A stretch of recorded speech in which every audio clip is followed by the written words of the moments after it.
Last year did the number 7, thought about a move down at turn 1, but got out of the bubble nice and early, brakes nice and early. He looks pretty comfortable, does the number 7 of Pratama down there. Didn't want to lead, didn't want to risk maybe going on to the penultimate lap, but it's going to be health or leather between those two riders on the last couple of laps.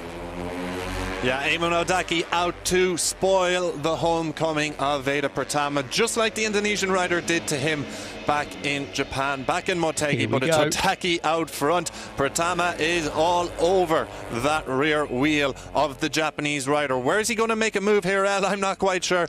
Will he? Well, here we go. He's going to get up the inside. Will he make it stick, or will Odaki block pass? And he forces him wide. Well, we've seen these two come together before, only a couple of weeks ago. Odaki's not going to like that, but Pratama now has a half-second advantage out front. What can Odaki do here with just under a lap and a half to go? Yeah, that was close down at turn 10, a little bit too close for comfort, and look what it means for the race. Pratama up the inside of Odaki. We're going to get a replay of it, I'm sure, here. So Pratama then in the slipstream pulls out of the right kink at turn 9 into turn 10, up the inside. Difficult to see what quite went wrong there. Pratama obviously running a little bit wide, and Odaki on the outside with nowhere really to go, and Pratama runs Odaki slightly wide, and he's opened up a gap. Well, we'll get it across the line. We're starting the final lap here. Race 1 in Mandalika. The number 7 of Pratama, the home hero, has a half a second lead heading on to the final lap from Odaki. What can Odaki do? It's an uphill struggle now, though, for the number 14 heading on to the final lap. Pratama got the job done. Maybe harshly, harsh but fair. Who knows? We'll unpick it after the race down at turn 10, but a huge final lap coming up. Yeah, half a second between them, while Zen Matani looks to have pulled a couple of tenths out of his back pocket as they come across the line in the podium battle. Can anyone catch the young Japanese rider? It's currently Pueta-san who is leading the charge ahead of Hafai and Fadila, but back out front it's all about Pratama and Odaki. Odaki is going to look to really reel it in here, but I think Pratama is going to have to make a mistake somewhere to give the Japanese rider a chance.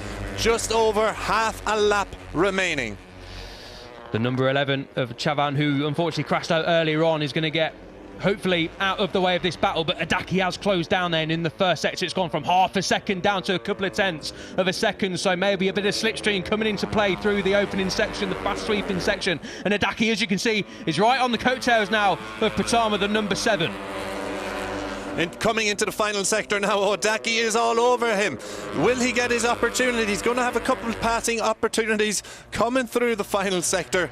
I don't know if he's going to do it, but he's definitely got more tense. He's got a better pace coming into the final corners. He's going to give it a go, Chris. He's going to give it a go up the inside. And there he goes. But Pratama's going to fight back up the inside then. 15 and 16. It's turn 16, the contact. Oh, touched he's again. out of the He's out of the seat, seat. Odaki. Oh, he came close as well. Pratama then is going to round the final corner here. And Indonesia, he nearly took to the front of the final corner. He nearly throws it away. Odaki's going to try and get a run on him on the run to the line, but it's only a short run to the line. And it is victory for Pratama on home turf ahead of Odaki. What a race between the top two, and it is going to be Matani, the number 2, who is going to take the final position on the podium by the looks of it. A great race for the number 2, standing on the podium. That's exactly what I needed to do with Pratama winning, but what a race out front. Little bit of drama on the closing lap. Odaki did so well to close down at that half a second. He finishes a whopping 38 seconds behind Pratama, and Odaki just is proof of the confidence and the pace that Pratama and Odaki had in hand over the... 2, I must admit. Here we are then, highlights of race 1, what we've just seen in the Asia Talent Cup from Mandalika. A perfect getaway from pole position from the number 7 of Pratama, and look at the gap he had pulled out in the opening couple of corners, but Odaki had an answer, and he had an answer all race as well. What a race that unfolded between the top 2. There was the crash for Izawa and Ogiwara. Unfortunately, both riders crashing out at turn 1, no contact, but that was their race ended. Better luck in race 2 for the duo. That was Russo, the number 6 rider, unfortunately crashing out down at turn 2 in the early exchanges as well. A good podium fight was unfolding between the likes of Hafi, Puetazan and Mitani.